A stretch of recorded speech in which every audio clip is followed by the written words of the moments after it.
Hi viewers, welcome to our channel. ప్రస్తుతం మనతో పాటు భరద్వాజ్ గారు సీనియర్ జర్నలిస్ట్ ఉన్నారు. వారితో ఒకసారి మాట్లాడదాం. సార్ నమస్కారం. నమస్తే. సార్, తిరుమల తొక్కిసలాట ఘటనలో గాయపడిన వారిని హాస్పిటల్కి వెళ్ళి పవన్ కళ్యాణ్ గారు పరామర్శించి బయటకు వచ్చి ఆయన ప్రెస్ తో మాట్లాడారు సార్. ఈ నేపథ్యంలో ఆయన మాట్లాడుతున్న టైంలో ఒక హడావిడి పక్క అరుపులు కేకలు బాగా వినిపించేశాయి. ఆయన మైక్ ఆపేసి ఎవరు వచ్చారని చెప్పేసి అనగానే పక్క నుంచి ఒక వ్యక్తి జగన్మోహన్ రెడ్డి గారు వచ్చారు సార్ అని చెప్పేసి చెప్తారు.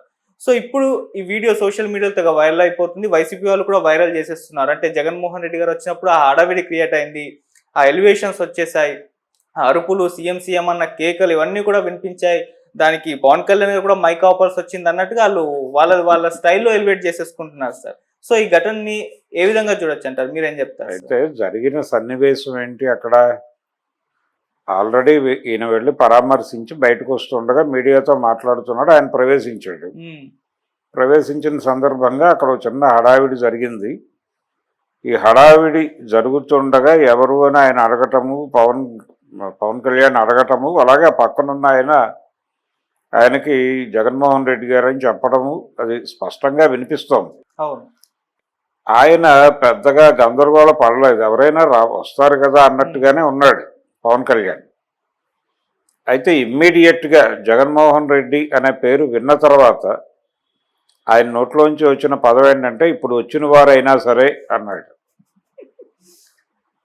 ఇప్పుడు వచ్చిన వారైనా సరే అంటే ఆయన ఒక టాపిక్ మాట్లాడుతున్నాడు. అప్పుడు ప్రభుత్వాలు భక్తుల భద్రతకు సంబంధించిన తీసుకోవాల్సిన జాగ్రత్తలు, ఈ విషయంలో మా ప్రభుత్వం చిత్తశుద్ధితో వ్యవహరిస్తుంది అని చెబుతూ ఆ టాపిక్కి కొనసాగింపుగా ఆయన ఫర్దర్గా గత ప్రభుత్వము దాకా వెళ్ళుండేవాడేమో.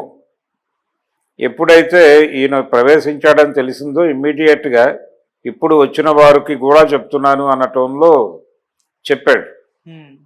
అది పెద్దగా ఇబ్బందికరమైన సందర్భంగా ఏమీ లేదు. కానీ ఆయన మైక్ ఆపింది కూడా ఏం లేదు.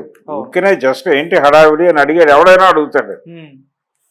అడిగాడు, అవతల ఆయన సమాధానం చెప్పాడు. వచ్చిన వారికి కూడా అన్నాడు. ఆయన పద్ధతిగానే నడిచింది. ఎక్కడ ఎవరిని ఎవరు అగౌరవపరుచుకోవటం, ఎవరిని ఎవరు తగ్గించుకోవాలని చూడటము, లేదా తమను తాము పెంచుకోవాలని చూడటము అలాంటివి ఏం జరగలేదు. అక్కడ చాలా నార్మల్గానే జరిగింది.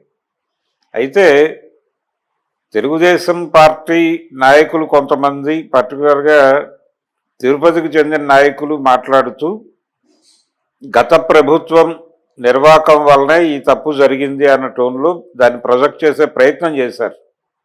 అది తప్పు. ఎందుకంటే మీ చేతుల్లోకి పగ్గాలు వచ్చిన తర్వాత అక్కడ ప్రసాదానికి సంబంధించిన ఒక ఇష్యూ జరిగింది.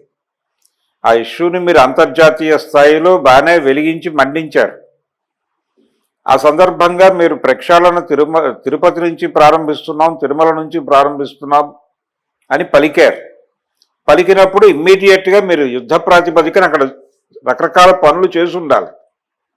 ఆ పనుల్లో ప్రధానంగా భక్తుల భద్రత మీద ప్రత్యేక దృష్టి పెట్టి ఇలాంటి అకేషన్స్ వచ్చినప్పుడు భక్తుల్ని ఎలా అకామిడేట్ చేయాలి అనే దానికి సంబంధించి మీ దగ్గర ఒక యాక్షన్ ప్లాన్ ఉండాలి.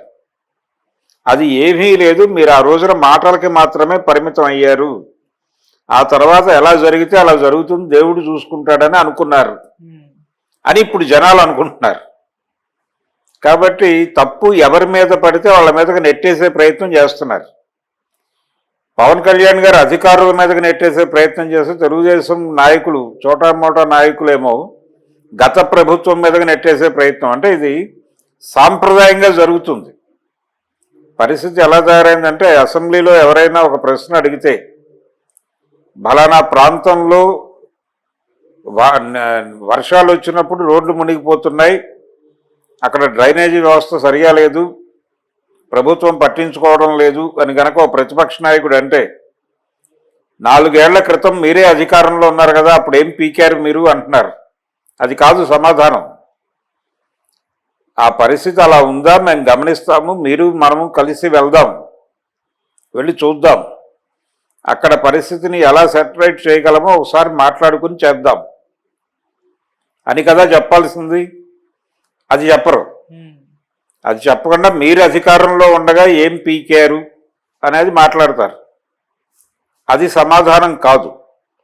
అప్పుడు వీళ్ళు మేం సరే చేయలేకపోయామనే కదా మీకు అధికారం ఇచ్చారు, మీరు చేసింది ఏమిటి, మీరు ఊడబొడిచింది ఏమిటి ఈ 2 ఏళ్లలో 3 ఏళ్లలో అని వారంటారు. దాంతో ఒక ఘర్షణ జరిగి సభ వాయిదా పడుతుంది. ఈ ధోరణి నుంచి వెనక్కి రావాలి ముందు నాయకులు.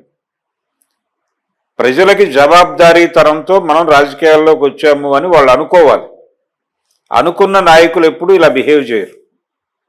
అలా అనుకున్న నాయకులు ప్రజలకు జవాబుదారీగా మనం రాజకీయాల్లోకి వచ్చాం, ప్రజలే మనకి పరమావధి, ప్రజల క్షేమమే మనకి పరమావధి అనుకుంటే ఇలా మాట్లాడరు. ఇలా కాకుండా సబ్మిసివ్గా ఉంటారు, కన్ఫెసివ్గా ఉంటారు. జరిగిన తప్పులో మా లోపం ఉంది అంటారు తప్ప, మా లోపం కూడా ఉంది అంటారు తప్ప, నెపం పక్క వాళ్ళ మీదకి నెట్టాలి అని అనుకోరు. జరిగిన నష్టాన్ని అంగీకరించి, అందులో ఆ నష్టం జరగటంలో తమ పాత్ర ఎంతో అంగీకరించి, ఫర్దర్గా ఇలాంటివి జరగకుండా ఉండడానికి ఏ చర్యలు తీసుకోవాలో ఇమ్మీడియట్గా ఆలోచించి ఆ చర్యలు తీసేసుకుంటారు. అది నిజాయితీ ఉన్నటువంటి వాళ్ళు చేసే పని. కానీ ఇప్పుడు జరుగుతున్నటువంటి సీన్లో ప్రతి ఒక్కళ్ళు తప్పును పక్క వాళ్ళ మీద గెంటే ప్రయత్నమే చేస్తున్నారు. జగన్మోహన్ రెడ్డి గారు కూడా కొత్త టాపిక్ ఏం మాట్లాడలేదు. ఆయన ఒక ప్రతిపక్ష నాయకుడు ఏం మాట్లాడతాడో అకార్డింగ్ టు స్క్రిప్ట్ అదే మాట్లాడాడు. ఆయన అక్షరం మార్చలేదు. మీరు దేశంలో ఎక్కడైనా సరే ఒక పెద్ద డిజాస్టర్ జరిగిన తర్వాత అక్కడికి వచ్చిన ప్రతిపక్ష నాయకులు ఏం మాట్లాడారో ఆ బయటలన్నీ తీసి వరుసగా పెడితే ఒకటే ఉంటుంది టాపిక్. ప్రభుత్వ ఘోర వైఫల్యము, ముఖ్యమంత్రి గారి చేతకానితనము, ఇవే ఉంటాయి. అవే మాట్లాడాడు ఆయన. అంతకుమించి కొత్త టాపిక్ ఏం లేదు.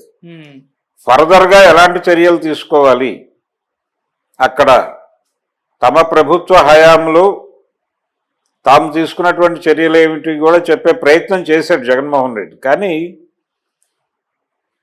దైవం అంటే భక్తి లేదు వీళ్ళకి, భక్తి లేకపోవడం వలన ఇలాంటిది జరిగింది అని ఎక్స్ప్లెయిన్ చేయడానికి ఎక్కువ టైం తీసుకున్నాడు ఆయన. చంద్రబాబుకి భక్తి లేదు, దేవుడి పట్ల ఆయనకు వినయం లేదు, అందువల్లనే పుష్కరాల టైంలో కూడా షూటింగ్ నెపంతో ఆయనే క్రియేట్ చేసిన ఆయన కల్పించినటువంటి రష్ వలనే అక్కడ జనాలు చచ్చిపోయారు అనేది మళ్ళీ ఒకసారి రిపీట్ చేసి చెప్పాడు.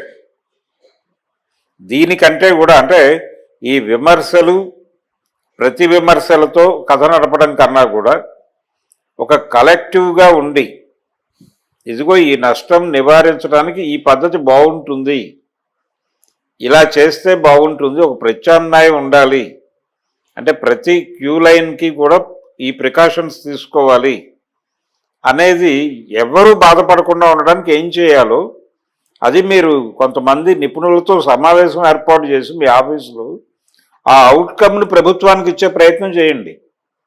అది ఉపయోగం జనాలకి. ఇలాంటి పనులు చేయండి, మీ వైపు జనం చూస్తారు, మీకు ఓట్లు వేస్తారు. ఎంతసేపు ఆయన వరదల్లో కూడా అదే చేశాడు జగన్మోహన్ రెడ్డి. అక్కడికి వెళ్ళి ప్రభుత్వాన్ని విమర్శించే ప్రయత్నం చేశాడు తప్ప ఈయన తన క్యాడర్ని రంగంలోకి దింపలేదు. అది కాన్షియస్గానే జనాలు గమనిస్తారు. ఇలాంటివి చిన్న విషయాలుగా కనిపిస్తాయి కానీ పెద్ద విషయాలే. ఇది పట్టించుకోకపోతే జరిగే నష్టం పెద్దగా ఉంటుంది. అందుకని జగన్మోహన్ రెడ్డి కూడా కొంచెం తీరు మార్చుకోవాలి. పవన్ కళ్యాణ్ గారు కూడా నెపాన్ని అలా పక్కకి గెంటే ప్రయత్నం చేశాడు తెలివిగా. అది కూడా కరెక్ట్ కాదు. నిజానికి అందరూ పెడతారు అక్కడికి. హాస్పిటల్లో బాధితులు ఉన్నప్పుడు వెళ్ళి పరామర్శించడం అనేది అందరూ చేసేది. ఆ సందర్భంగా ఎదురు బొదురు అయిన పరిస్థితి ఉంటుంది.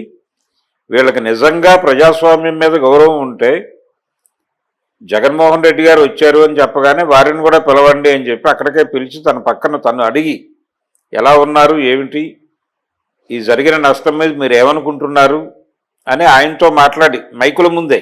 అలా కాదులేండి, ఇలా జరిగింది, ఏదేమైనప్పటికీ మీరు చూడటానికి రావడం చాలా ఆనందంగా ఉంది నాకు, మీరు కూడా ఏమన్నా చేయగలరేమో ప్రయత్నం చేయండి మీకున్నటువంటి పద్ధతుల్లో అని ఒక ఫ్రెండ్లీ టాక్ చేసుంటే చాలా బాగుండేది. సన్నివేశం చాలా వెరైటీగా ఉండేది. ప్రపంచం కొంచెం కంగారు పడేది. మనకు అలాంటి ఐడియాలు రావు. ఆయన కంగారు పడ్డాడని వీళ్ళు హడావిడి చేయటం, అది కూడా వాళ్ళని వాళ్ళు ప్రమోట్ చేసుకోవడానికి చేస్తున్న తిప్పలు తప్ప అక్కడ జరిగిన దానికి పదార్థాలు తీసి మాట్లాడుకోవడం తప్ప పవన్ కళ్యాణ్ మరీ అంత విచిత్రంగా అయితే రియాక్ట్ కాలేదు. Okay sir. నార్మల్గా అడిగాడు, ఏమిటి హడావిడి అన్నాడు. పక్క ఆయన జగన్మోహన్ రెడ్డి గారు వచ్చారు అని, ఓహో అలాగా అని తన గోల్లో తను ఉన్నాడు. Okay sir. అంతే తప్ప భయపడటము మరొకటో కాదు అక్కడ.